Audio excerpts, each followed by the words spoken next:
ముందు నుంచి మ్యారేజ్ అవ్వకముందు నుంచి. ముందు నుంచి అండి. Very good.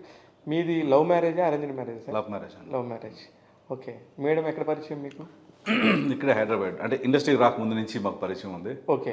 సో నేను ఇండస్ట్రీకి రావడం వల్ల కొంచెం టైం పట్టింది పెళ్ళి ఇక్కడ అవ్వడానికి. ఓకే. ఇంట్లో వాళ్ళు ఒప్పుకున్నారా సార్? ఈజీగా ఒప్పించుకుని ఇద్దరు ఇంట్లో ఒప్పించి. ఓకే. కొంచెం లవ్ స్టోరీ చెప్పండి సార్. బేసికలీ మన సినిమాలో చూసిన కథేనండి ఇది, అంతకు మించి ఏం లేదు. ఇద్దరు ఇష్టపడ్డాం, కానీ ఏంటంటే తల్లిదండ్రులు బ్లెస్సింగ్స్ లేకుండా పెళ్లి చేసుకోకూడదు. Very good. లేచిపోయి పెళ్లి చేసుకోవడం కానీ, పారిపోయి పెళ్లి చేసుకోవడం, సీక్రెట్గా రిజిస్టర్ మ్యారేజ్లో అవన్నీ వద్దు. వాళ్ళు ఎప్పుడు ఒప్పుకుంటారో అప్పుడే చేసుకుందాం. సో అప్పటివరకు వెయిట్ చేద్దాం. సింగపూర్ నుంచి రాగానే లవ్లో ఉన్నారు? అంత ఎగ్జాక్ట్ కాదండి. సింగపూర్ వచ్చిన తర్వాత కూడా చాలా జర్నీ నా కెరీర్లోని. నా కెరీర్ ఎప్పుడు కూడా కాన్స్టెంట్ లేదు. ఎక్కువ సంవత్సరాలు ఉన్నది నేను ఫిల్మ్ ఇండస్ట్రీలోనే. ఓకే. ఓకే.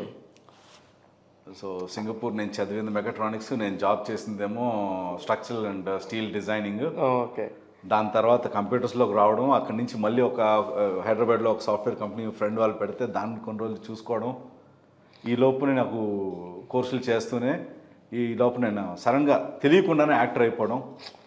యాక్టర్ అయిన తర్వాత మళ్ళీ కొన్ని బిజినెస్లు చేస్తూ చాలా జర్నీ అండి. సో ఇదొక్కటే కాన్స్టెంట్ ఎక్కువ అలా వెళ్తా ఉంది. అవును, ఎందుకంటే మనం ఇష్టపడి చేస్తున్నాం ఇది. కరెక్ట్. కరెక్ట్. అయితే లవ్ మ్యారేజ్కి సంబంధించి అసలు ఎలా పరిచయం, ఎలా ఏంటి? త్రూ కామన్ ఫ్రెండ్స్ అండి. Okay. Through common family friends. And మొదట మీరు చెప్పారా మేడం చెప్పారా? వెళ్ళి మ్యారీమని నేనే అడిగాను. ఓకే.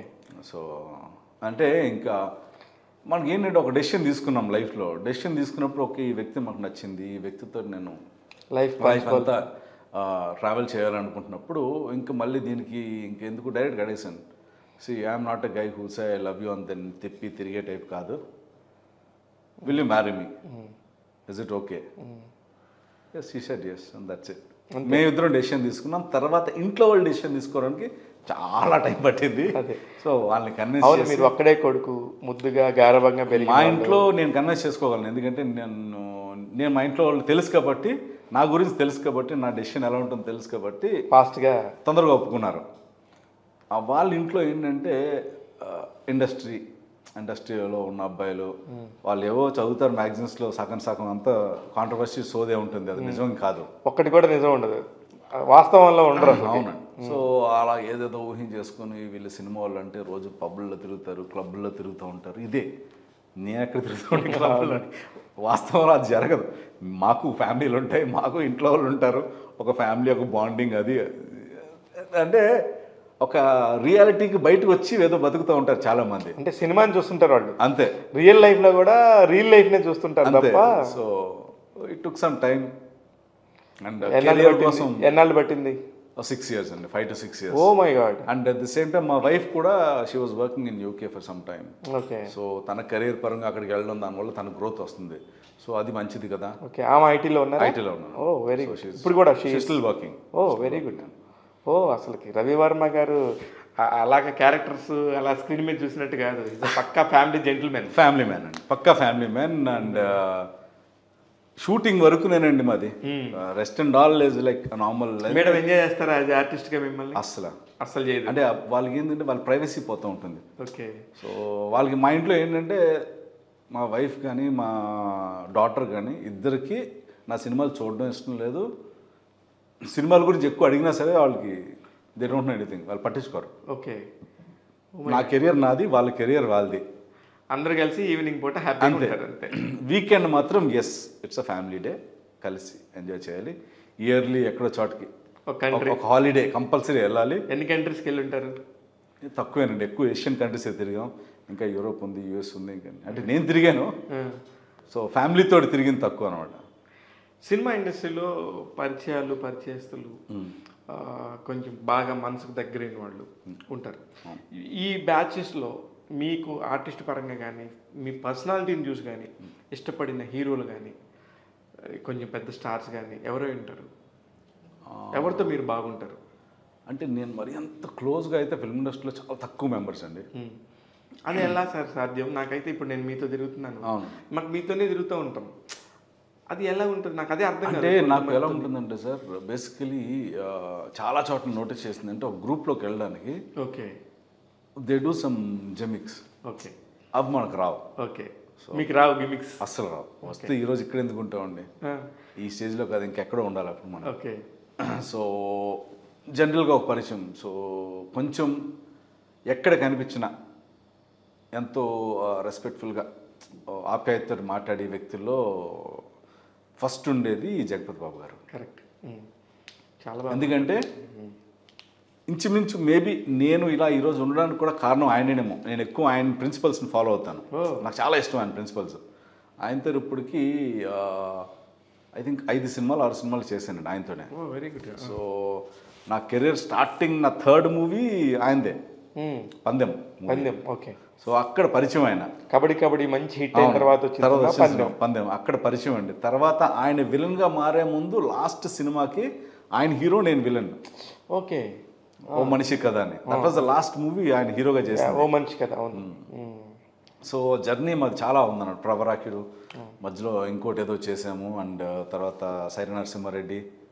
సో ఆ జర్నీ చాలా లాంగ్ ఉంది. అండ్ బయట అప్పుడు కూడా పర్సనల్లీ కూడా అప్పుడప్పుడు కలుస్తూ ఉండేవాడిని. ఓకే.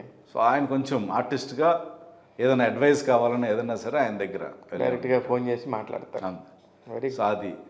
అండ్ డైరెక్టర్ వైజ్గా అంటే చాలామంది ఉన్నారు. డియరెస్ట్ థిక్కెస్ట్ ఫ్రెండ్స్లో అయితే ఒకే ఒకరు ఉన్నారండి, శశిధర్ అని. మేము కలిసి ఒక 2 షార్ట్ ఫిల్మ్స్ చేసాము. బాబాయ్ హోటల్ పెట్టాడా? లేదండి, లేదు. ఇప్పుడు రీసెంట్గా 100 అనే మూవీ ఒక డైరెక్ట్ చేశాడు Shashidhar. Okay. So we are together అంటే నేను ఇండస్ట్రీకి వచ్చిన స్టార్టింగ్ నుంచి నాకు పరిచయం. ఓకే. ఆ శశి అన్న. సో నేను రాక ముందు నుంచి, అంటే ఇన్ఫ్యాక్ట్ రామరాజు అని చెప్పాను కదా, తిను ఈ శశిధర్ వీళ్ళందరూ రూమ్మేట్స్ ఏమో కాదండి. ఇక్కడ ఈ సినిమా చేశారు, శ్రీ ఆంజనేయంలో ఆల్ వన్ గ్రూప్ అనమాట, ఆడి బ్యాచ్ అని. ఓకే. ఓకే. సో ఆ ఫ్రెండ్స్ అలాగా. సో నితిన్ ఫ్రెండ్స్ బ్యాచ్ లో ఉన్నారు. అవును. ఓకే.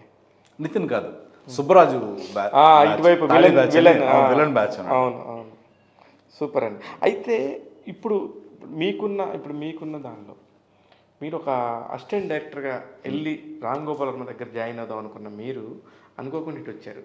కానీ ఒక డైరెక్టర్గా ఆలోచించే ఒక మనస్తత్వం ఉన్న మీరు డైరెక్షన్ చేయరా? తప్పకుండా చేస్తానండి. చేస్తారా? అంటే I was actually waiting for the right time. ఇప్పుడు ఏమైందంటే ద ప్రాసెస్ ఆఫ్ యాక్టింగ్లో నాకు ఇంకా సాటిస్ఫాక్షన్ రావట్లేదు. సో సమ్టైమ్స్ మా ఫ్రెండ్స్ రాసిన స్క్రిప్ట్లో కానీ వాటిలో కానీ ఐ గెట్ ఇన్వాల్వ్డ్ అన్న స్క్రిప్ట్లో హెల్ప్ చేయడం, లేదా డిస్కషన్స్లో కూర్చోవడం చేస్తూ ఉంటాను. సో ఇప్పుడు of late I started preparing scripts for my self. So అంటే లాస్ట్ ఇయర్ యాక్చువల్లీ ప్రత్యర్థి అని ఒక మూవీ చేసాం. దాంట్లో 90% ఆఫ్ ద మూవీ నా మీద నడుస్తుంది, but I'm the villain of the story. But ఏంటంటే ఆ కథ మెయిన్ క్యారెక్టర్ లీడ్గా. సో ఇటువంటి టైప్లోనే కొన్ని థ్రిల్లర్స్ ప్లాన్ చేసుకున్నాను, కొన్ని కామెడీ మూవీస్ ప్లాన్ చేసుకున్నాను. మీ డైరెక్టర్గా అంటే స్క్రిప్ట్స్ తయారు చేసుకున్నాను. దాంట్లో వేరే డైరెక్టర్ తోటి ఒక ప్రొడ్యూసర్ చెప్తున్నప్పుడు ఆ ప్రొడ్యూసర్ మీరే చేస్తే బాగుంటుంది కదండి, ఎందుకంటే ఆ కథ నేను డైరెక్టర్ దగ్గర విన్నాను, అది నాకు సరిగ్గా కన్విన్స్ అవ్వలేదు. సో మీ దగ్గరదే ఒరిజినల్ కథ మీదే అని చెప్పారు. సో మీరు చెప్తే నాకు ఇంకా బాగా నచ్చింది, మీరు చేయకూడదా అని అడిగారు. సూపర్. సో అది ప్రాబ్లీ ఒక 5-6 మంత్స్లో సెట్స్లోకి వెళ్తుంది. అంటే మేము అనుకున్న హీరోయిన్ డేట్స్ ఇంకా okay she's very busy in Tamil అనమాట. ఓకే. ఐశ్వర్య రాజేష్ ఒక ఆప్షన్ అండి ఈవిడ కాకపోతే. సో పెద్ద హీరోయిన్, బిగ్ హీరోయిన్, అది అనౌన్స్మెంట్ కొంచెం నేను చెప్పలేదు, నాకు తెలుసు, నేను చెప్పను. సో ఐశ్వర్య రాజేష్ గారు కూడా ఒక ఆప్షన్ ఉంది మాకు, బట్ ఆవిడ కూడా చాలా బిజీ, ఆవిడ ఈ డేట్లు లేవు, అంజలి గారి డేట్లు లేవు, ఎవరే దొరకట్లేదు అనమాట. సో ఒక హీరోయిన్ వన్స్ మీ కథ నచ్చేస్తే, మీ కథ వింటే ఆటోమేటిక్గా వాళ్ళు డేట్స్ మీద డేట్స్ ఇస్తారు. అంటే మా ప్రొడ్యూసర్ కూడా కొంచెం మొన్న ఎలక్షన్లో కొంచెం టైట్ అయ్యారు, లేదంటే నెక్స్ట్ అనౌన్స్ చేసేది. ఇప్పుడు నెక్స్ట్ ఎలక్షన్ అనగానే గుర్తొచ్చింది, నేను మాడతాను. మీ ఫ్రెండ్ ఆర్కే నాయుడు పవన్ కళ్యాణ్ గారిది పాట పెట్టారు, జనసేన అంటూ ముందుకొచ్చాడు. ఈ రాజకీయంగా మీరు మాడుకుంటారేమన్నా? లేదండి, సాగర్తో కూడా మీరేం చెప్పలేదు మనకెందుకు రాజకీయాలు ఇట్లా? కానీ అలాగేం లేదు, వాడు that feel is good, he's good, వాడు మేనేజ్ చేయగలడు. మీకు ఆ నమ్మకం ఉంది సాగర్? అంటే రాజకీయ నాయకుడికి కావాల్సిన క్వాలిటీస్ అన్ని వాటిలో ఉన్నాయి కాబట్టి, గిమ్మిక్స్ అన్ని ఉన్నాయి కాబట్టి డెఫినెట్గా హీ కెన్ హ్యాండిల్ అండి. చాలా బాగా చెప్పారు. అయితే మీకు రాజకీయం మీద ఎంత నాలెడ్జ్ ఉందండి ప్రస్తుతం? అంటే సినారియో ఇప్పుడు మళ్ళీ ఆంధ్రాలో ఎలక్షన్స్ రాబోతున్నాయి, మొన్ననే తెలంగాణ ఎలక్షన్స్ అయిపోయాయి. మీకు ఎంతవరకు నాలెడ్జ్ ఉంది యాజ్ అ డైరెక్టర్గా? చేయాల్సినోడికి ప్రతి ఒక్క దాని మీద అవగాహన అంటే పాలిటిక్స్ మీద కంట వ్యవస్థ మీద, పొలిటికల్ వ్యవస్థ మీద నాకు పర్వేషన్ ఉంది, చిరాకు ఉంది. ఓకే, పాలిటిక్స్ అంటే ఇష్టమే, బట్ ఈ పొలిటికల్ ఏదైతే సినారియో జరుగుతుందో చాలా చెత్తగా జరుగుతుంది. ఓకే, సో అంటే ఒక నాయకుడు అన్నది మనం ఎంచుకునేది మన భవిష్యత్తును మారుస్తాడు అనుకునే. కరెక్ట్. మనం భవిష్యత్తునే సర్వనాశనం చేసి వాళ్ళు బాగుపడుతున్నారు. ఇప్పుడు ఇక్కడే కాదు, ఆల్ ఓవర్ ఇండియాలో ఎక్కడైనా సరే ప్రపంచంలో ఎక్కువ జరిగేది అదే జరుగుతుంది. ప్రపంచం మొత్తం అలానే ఉంది రాజకీయ వ్యవస్థ. సో ఒకప్పుడు ఏమన్నారు, రాసరికం వద్దు మాకు అనేవారు. ఇప్పుడు ఏం జరుగుతుంది, అదే జరుగుతుందండి.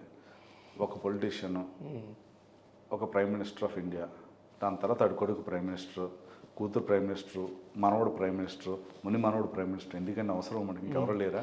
ఎందుకు కాంగ్రెస్ని అంత గట్టిగా తిడుతున్నారు? ఇది కాంగ్రెస్ కాదండి, ఎనీ పార్టీ. ఎనీ పార్టీ అంటే ఎక్కడ సార్? మోడీ ఎవరి కొడుకు? అది ఇంత వారసత్వం అయితే ఒకదాంట్లో చూసాం. అదే నేను చెప్తుంది. నేను I'm not talking about BJP or Congress, any politician. అంటే ప్రధానమంత్రిని కాదు, ఒక నాయకుడు. ఎగ్జాంపుల్ ఇది ఒకటే దొరికింది ఇంత పెద్ద ఫ్లోలో, ఎక్కువ నాకు తెలియదు. మిగతా వాళ్ళందరూ చేస్తే తండ్రుల తర్వాత కొడుకులు, మేబీ అల్లుళ్ళు రావచ్చు, వాళ్ళు రావచ్చు. పాలిటిక్స్ లో ఉండే నెపోటిజం చాలా ఎక్కువ ఉంటుంది. మళ్ళీ వాళ్ళు సినిమాల గురించి మాట్లాడతారు, నెపోటిజం. సినిమా వాళ్ళంటే గట్టిగానే కోపం వస్తుందా? చాలా కోపం వస్తుందండి. ఎందుకంటే అమాయకంగా దొరికింది మేమే, ఈజీగా పబ్లిసిటీ, జనాలు ఇంట్రెస్ట్ చూపించింది మా మీదే. రాయేసేది ఈజీగా. 90% చెప్తున్నానండి, రోడ్డు మీద రోజు డ్రింక్ అండ్ డ్రైవ్ జరుగుతుంది. వందల వేల మంది దొరుకుతారు, వాడిని ఎప్పుడే పట్టించుకోవడం. ఒక రెవెన్ దొరికాడు అనుకోండి, హెడ్ లైన్స్ లో ఉంటాడు. ఏంటి సార్ ఈ కర్మ? యూట్యూబ్ నిండా అవే ఉంటాయి, అన్ని చోట్ల మీరే ఉంటారు. రోజుకో నీతి కబురు చెప్తాడు, వీడు తాగేసి రోడ్డు పడ్డాడు, ఎవడు ఇష్టం వచ్చి హెడ్ లైన్ పెట్టుకుంటాడు.